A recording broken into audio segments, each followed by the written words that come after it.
日本的极右势力正在抬头和复苏，但是它的兵源出了大问题，这里面隐藏着深层次的原因。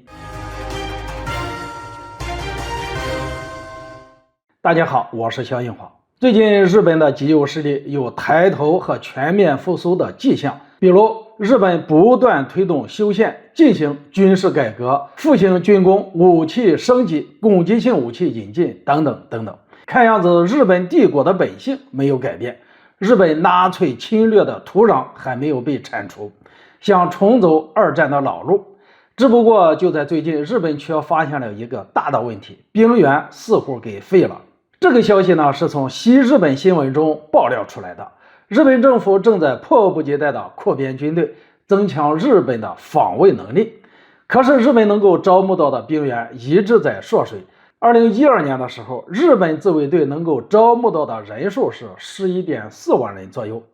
到了2018年，时任首相的安倍晋三试探性扩军，把招兵的年龄也扩大到32岁。情况也没有得到好转，到了去年年底，能够招募到的兵员只有不足8万人，也就是说10年的时间减少了30%。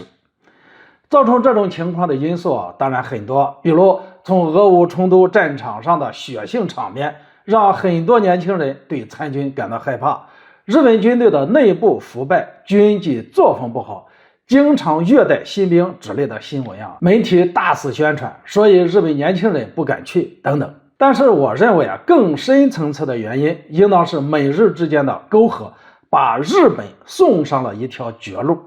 这条绝路就是美国政府对日本的阉割。坦率地说，自从日本和美国签订了广场协议之后，日本的经济就开始变得一塌糊涂。这个广场协议大家知道，上世纪80年代初期，美国财政赤字剧增，对外贸易的逆差大幅增长。美国通过美元贬值来增加产品的出口竞争力，以改善美国的困境，所以签订了这么一个协议。而这个广场协议呢，恰恰得到了日本的大力推动。但是协议签订之后，日元则大幅的升值，国内的泡沫急剧扩大，最终由于日本的房地产泡沫破灭，导致日本的经济没有发展，长期处于停滞不前的状态。日本经济的衰退可以说就是美国针对日本的文化、经济阉割的最本质的转变。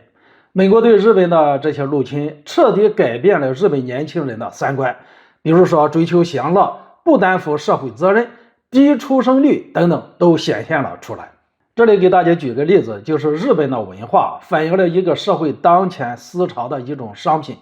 从80年代、90年代，主流还有一些科幻了、电影了、奋斗类型的漫画、动漫、游戏之类。结果到了现在，不是渴望出生率自带作弊器，就是色情之类的作品大行其道。可以说这种变化已经说明了日本当前的社会问题很严重。我们可以预见，随着美国不断收缩对华包围圈，日本的极右势力必定会积极响应。这种响应势必和当前日本社会的氛围形成严重的撕裂，